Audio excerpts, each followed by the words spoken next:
Hello बच्चों, राधे राधे। कैसे हैं आप? उम्मीद करती हूँ आप अच्छे होंगे।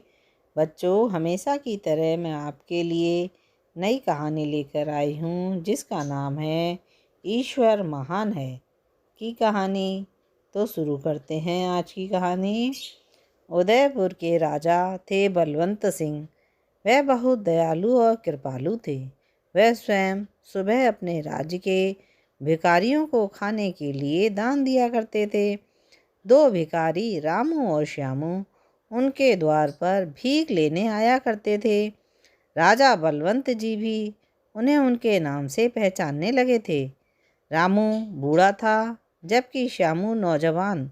राजा कहते हैं, आज मेरी राजकुमारी का जन्मदिन है और मैं बहुत खुश हूँ।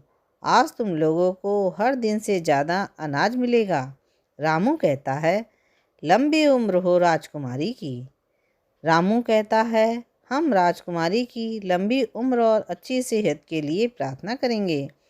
राजा कहते हैं, आओ रामू, तुम अपने हिस्से का अनाज स्वीकार करो।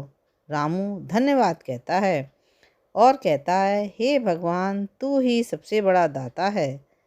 रामू की बात सुनते ही राजा को गुस्सा आ जाता है। राजा कहते हैं, रामू, तुम मेरे दरवाजे पर पिछले 6 महीने से लगातार अनाज लेते आ रहे हो और हमेशा भगवान का शुक्रिया अदा करते हो। यदि मैं तुम्हें अनाज देना बंद कर दूंगा तो क्या तुम्हारा भगवान तुम्हें भीख देगा? रामू कहता है, भगवान तू ही सबसे बड़ा है। श्यामू रामू राज्य से अपने हिस्से का अनाज लेकर चला जाता है। सबके जाने के बाद राजा बहुत देर तक ये सोचते रहते हैं कि रामू को कैसे सबक सिखाया जाए कि ये भगवान का धन्यवाद देने की जगह मुझे धन्यवाद कहे। राजा बलवंत के यहाँ वो दोनों फिर से दान लेने जाते हैं। राजा उन्हें उनके हिस्से का दान देते हैं। रामू कहता है, तुम्हारी इस दया के लिए धन्यवाद प्रभु, लाख लाख धन्यवाद। श्यामू कहता है, धन्यवाद राजन। राजा श्यामू को रुकने के लिए कहता है। श्यामू को बगल के रास्ते से जाने के लिए कहते हैं। उस रास्ते में उन्होंने ढेर सारे चांदी के सिक्के रखे हुए थे। श्यामू, मैं चाहता हूँ कि तुम कुछ देर मेरे साथ रहो, इसलिए तुम जा सकते हो, परंतु उस रास्ते से जाना जिस रास्ते से मैं जाता हूँ। श्यामू उस रास्ते पर चल पड़ता है। कुछ दूर जाने पर वह अपने मन में सोचता है कि राजा कितने महान हैं और कितने दयालु। आज आपने अपने उस रास्ते पर चलने का अवसर दिया है जिस रास्ते पर आप चलते हैं। इस रास्ते पर मैं आंखें बंद करके चल सकता हूँ। यह सोचकर उसने अपनी आंखें बंद कर लीं और चलने लगा। क्योंकि वो आंखें बंद करके चल रहा था, इसलिए वो उस बर्तन को देखने से चूक गया जिस बर्तन में चांदी के सिक्के रखे थे।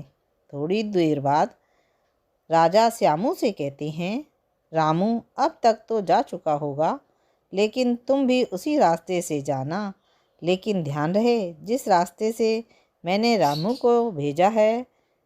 अवश्य राजन। श्यामू कुछ दूर चलता है कि उसे वो बर्तन नज़र आता है जिसमें चांदी के सिक्के रखे थे। वो उस बर्तन को उठा लेता है। फिर उसे आश्चर्य होता है कि मुझसे पहले तो रामू गया था, तो उसे ये बर्तन क्यों नहीं दिखाई दिया। वो कहता है, मुझे पूरा विश्वास है कि भगवान ने ये मुझे ही दिया है।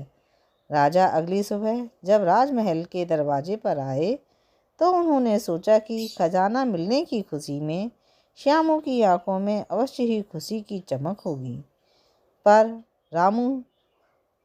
श्यामू शांत खड़ा था। राजा अपने आप पर काबू नहीं पा सके और उन्होंने उत्सुक होकर रामू से पूछा, तुम्हारा कल का सफ़र कैसा था?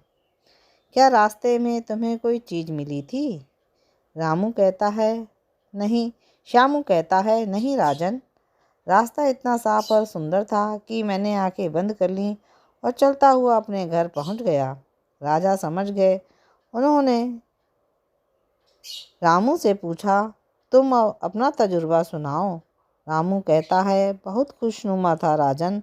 मुझे रास्ते में चांदी के सिक्कों से भरा एक बर्तन मिला। भगवान बड़ा दाता है। राजन राजा को उसकी बात पसंद नहीं आई। उसने सोचा, श्यामू को किसी भी तरह यह महसूस कराना होगा कि भगवान नहीं बल्कि राजा बलवंत सिंह ही दान देने वाला। पूरे एक सप्ताह तक राजा दोनों को दान देते हैं। 8वें दिन दान में उन्होंने देने के लिए एक तरबूज मंगाया। राजा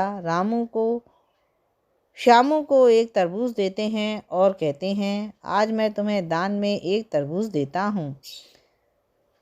श्यामू आज के दान से बहुत खुश नहीं था, परंतु राजा के सामने उसे अपना मुंह खोलने की हिम्मत नहीं हुई। धन्यवाद राजन। राजा, ये लो श्यामू, तुम्हारा धन्यवाद। राजन, भगवान तुम्हारा धन्यवाद। रामू ने सोचा, इतने बड़े तरबूज का मैं क्या करूँगा, इसलिए उसने वो तरबूज एक फल वाले को बेच दिया। वहीं पर श्यामू जाते वक्त रास्ते में सोच रहा था कि घर में कोई सब्जी नहीं है, मुझे रास्ते में कुछ सब्जी लेनी चाहिए। और वो बाज़ार जाता है और उसी फल वाले से तरबूज खरीद लेता है जिसे रामू बेचकर गया था। घर जाकर जब वो तरबूज को काटता है तो उसमें से ढेर सारे सोने के सिक्के निकलते हैं। वो हाथ ऊपर उठाकर कहता है, भगवान तुम्हारा बहुत बहुत धन्यवाद, तू ही सबसे बड़ा दाता है। अगले दिन केवल रामू ही राजा से भीख लेने गया। केवल रामू को आता देखकर राजा ने कहा, रामू, श्यामू कहाँ है? राजन, श्यामू हमें हमेशा कहा करता था कि सबसे बड़ा दाता भगवान है। वाकई भगवान ही सबसे बड़ा दाता है। बाजार से एक तरबूज खरीदकर घर ले गया था वो। उसने तरबूज को काटा तो उसमें से उसे बहुत सारे सोने के सिक्के मिले। अब वो एक अमीर आदमी बन गया है। भगवान की कृपा से ये कहकर दोनों हाथ जोड़कर राजा को धन्यवाद कहकर रामू वहाँ से चला जाता है। राजा अपने दोनों हाथ जोड़कर आसमान की ओर सर उठाकर कहते हैं, हे भगवान, तू ही सबसे बड़ा देने वाला है और तू ही पालन करने वाला है। हम तो मात्र तुच्छ प्राणी हैं। बच्चों, इससे हमें शिक्षा मिलती है कि भगवान ही दुनिया में सब कुछ देता है और वही राज्य कराता है। उसकी मर्जी के बिना किसी को कुछ भी नहीं मिल सकता। आपको मेरी कहानी कैसी लगी बच्चों?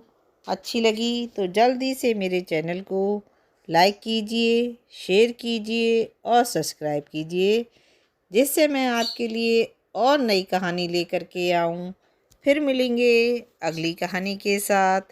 राधे राधे।